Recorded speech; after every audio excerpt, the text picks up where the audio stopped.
Vivekananda biography. Next chapter is Vedanta in America. A group of poor students rented a cheap apartment in New York. They raised the money so that Swami Vivekananda could have regular lecture there. He usually sat on the floor. The audience occupied any space they could find. The door was always flat open. The lectures were always free. There was one session in the morning and again in the evening. The Swami was very happy to educate those young students. They were eager to learn. They didn't mind if it was crowded or if there was no place to sit. They just listened intently, intently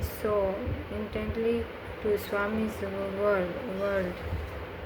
Swami taught them about Jnana Yoga so that they would know the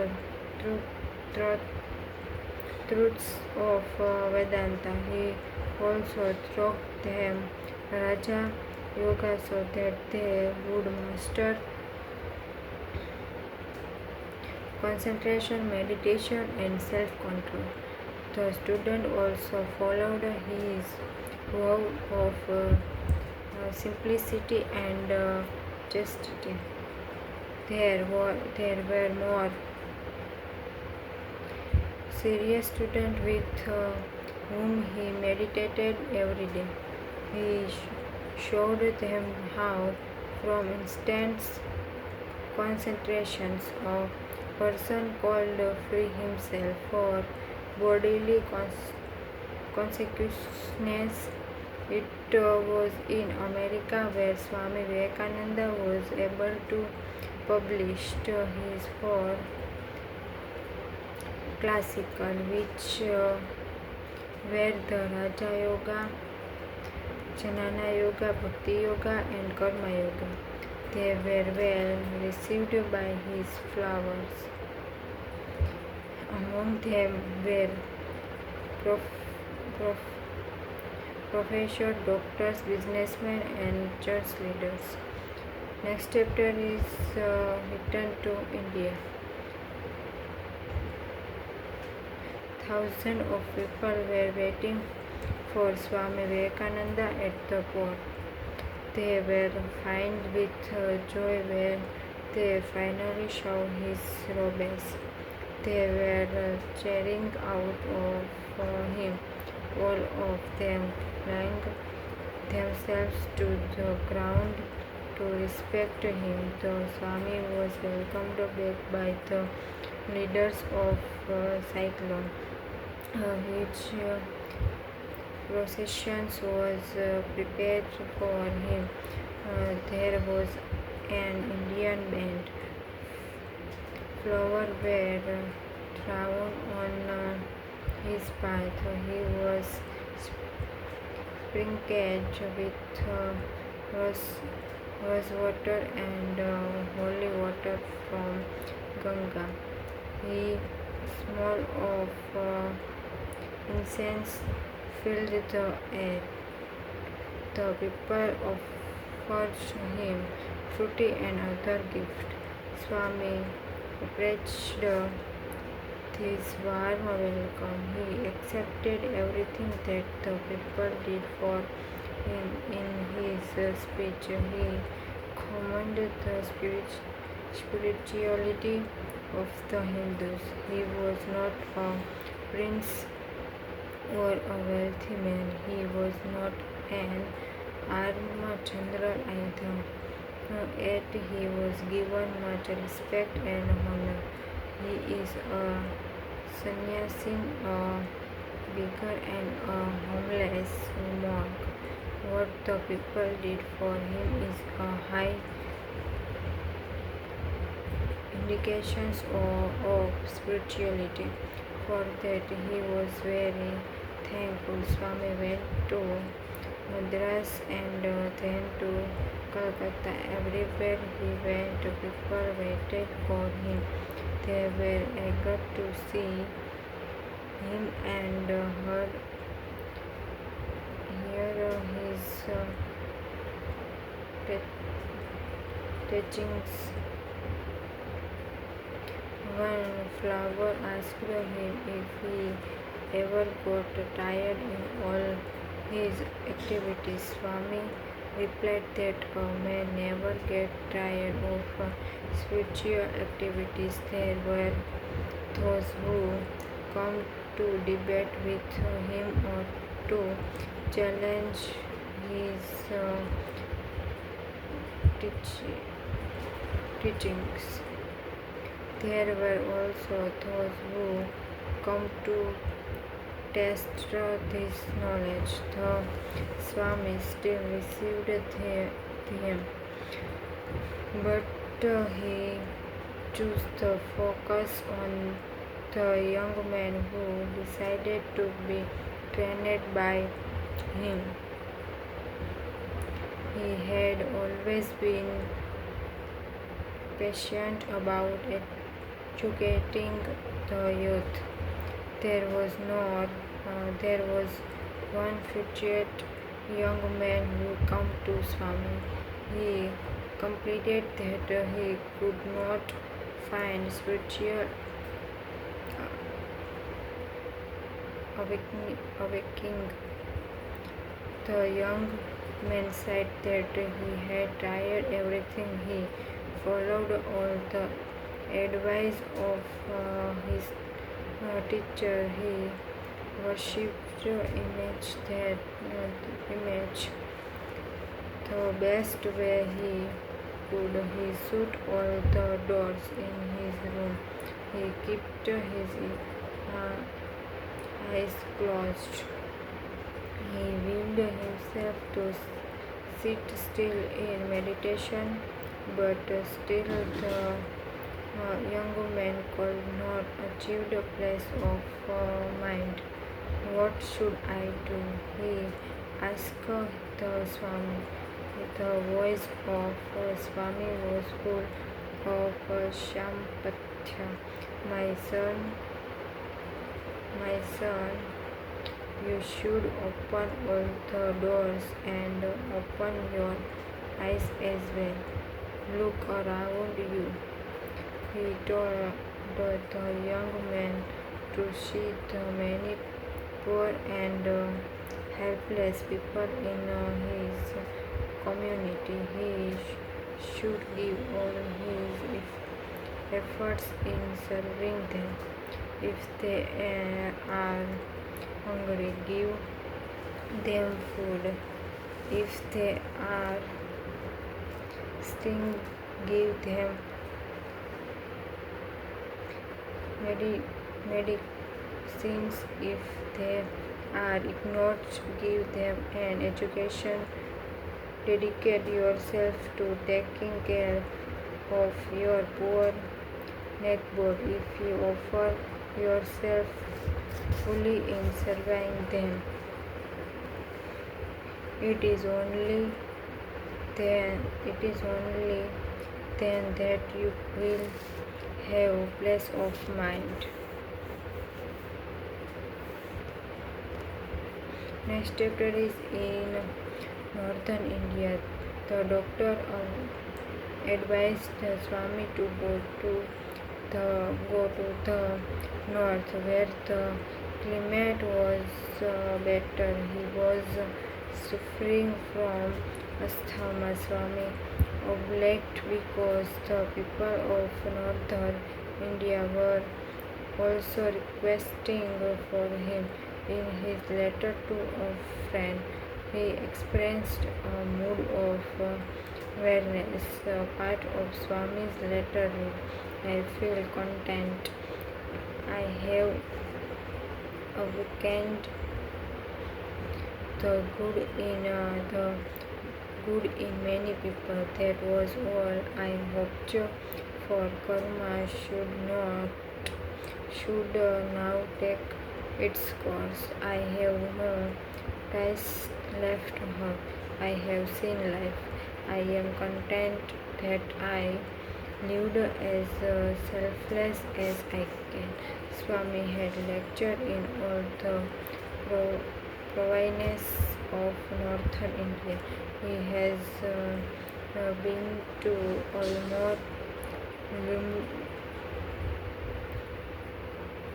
Jammu, Jammu, Lahore, and the other in all those places. He spread the uh, message of individual character. Swami proved that the strength of the Wahil national relies on the strength of every individual. He said that whatever your path may be in life, it is best to build your character, strengthen yourself with virtues such as love, self-respect,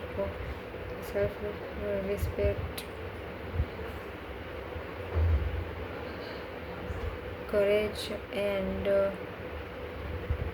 service to others. So he also encouraged the people to spread the knowledge of Sanskrit so that Hindu cultures would remain strong. Swami promoted until by preaching about the intermarriage between castes. He also called upon the universities to warn students be true patriots rather than just clerks, diplomats, and lawyers. He also spoke about the coexistence of Islam and Hinduism in India. Both Quran and the Vedas can lead the people to progress. Many young men were inspired by Swami's ability to lead a monastic life. They come to him to train as sannyasi. Swami dedicated himself to each then how to experience God and survey humanity. A new monastery called Belger Math was built with the help of Swami's Western friends. It became the headquarters of the Ramakrishna order. Visitors crowd in to meet Swami every day. He also received hundred of letters. People were shaking his help for spiritual guidance.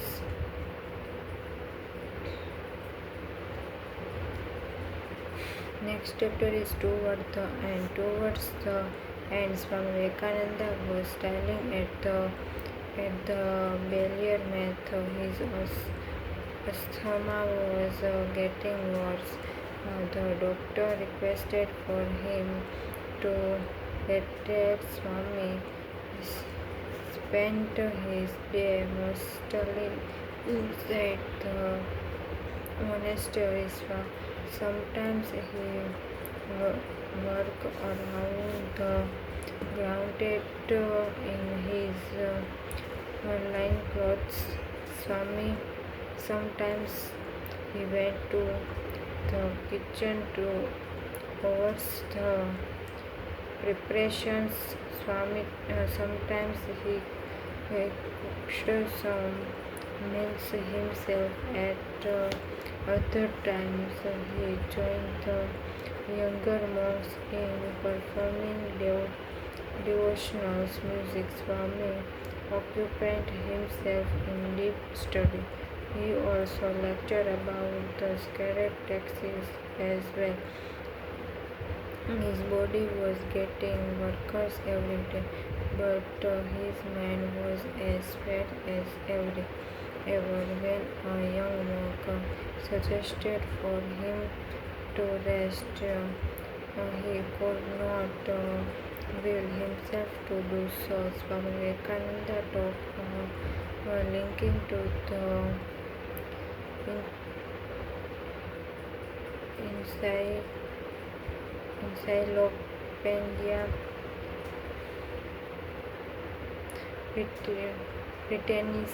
Britannica. The young monk said that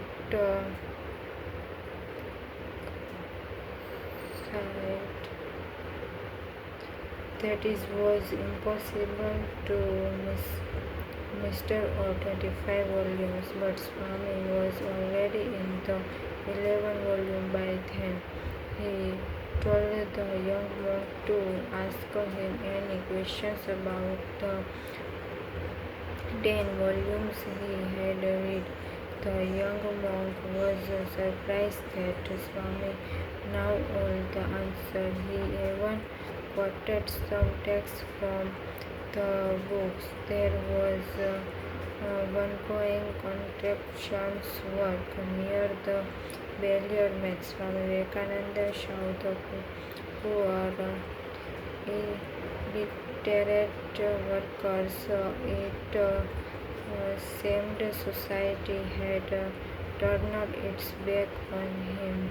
The Swami felt deep sympathy for them. He talked to them and listened to their life stories. One day he had a feast prepared for the poor workers. He served delicious meals that they had never tasted in their life. After the feast, Swami Vivekananda said to the workers that they were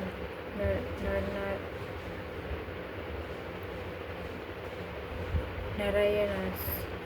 He said that he was happy because he has served God by filling them. Swami also told his disciples that I really show God in them. See how simply and honest they are.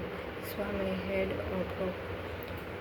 obviously that he would not reach 14-year-old. He was already 39 years and 5 months old by then. He also consumed the ornaments and studies when his time to leave the mortal body would be. Swami told his fellow seniors where he wanted his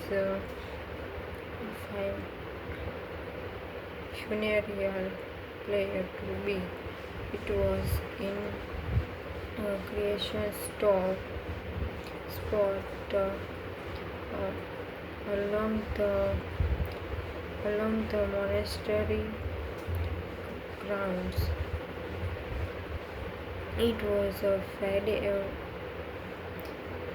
evening at 7 p.m. The bell rang, signifying worship. The Swami went to his room to play and meditate. He asked his attendant that he was not to be described.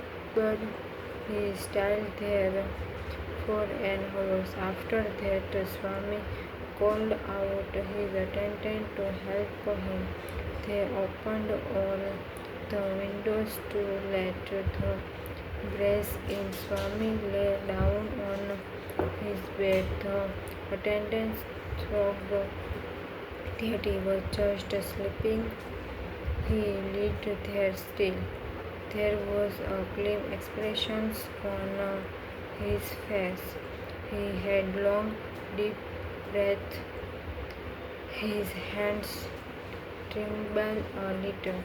Blood dripped from his nose, from his eyes, and from his mouth.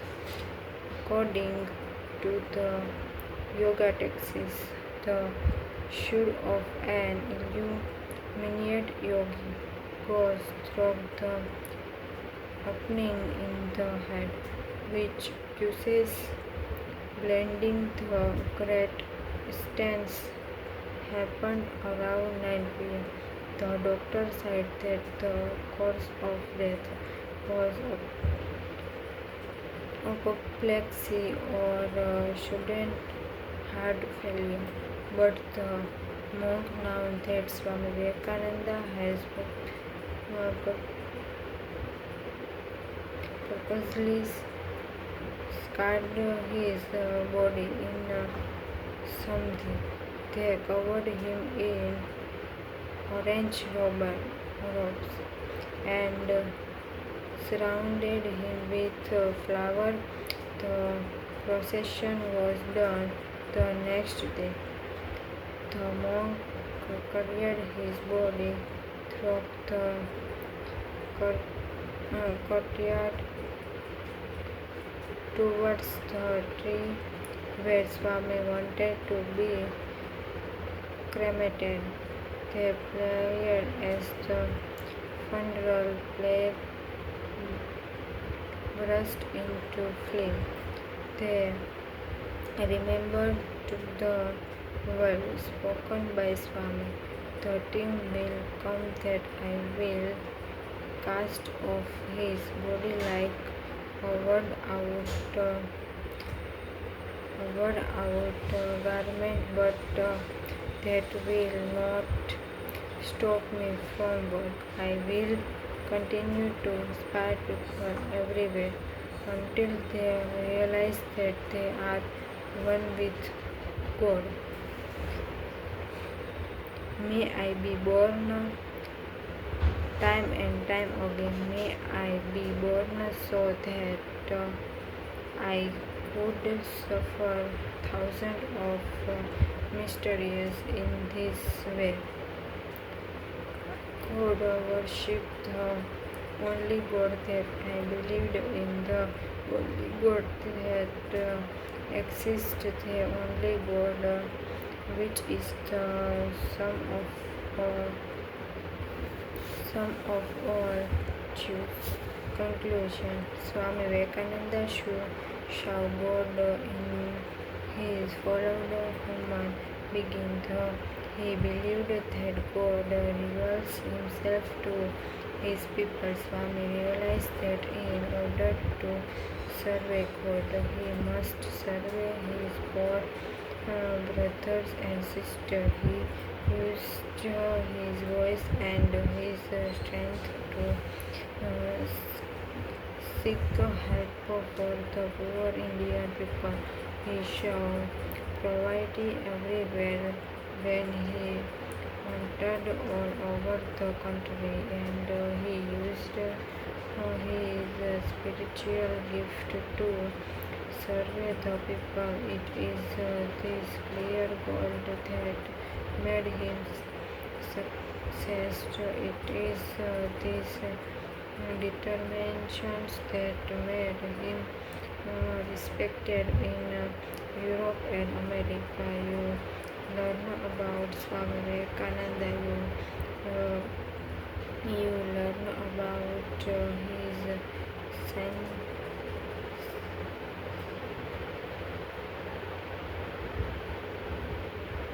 sincerity, his strong faith, and his kindness. He is truly a great person to be admired. We owe it to him to spread the message of acceptance, tolerance, and love.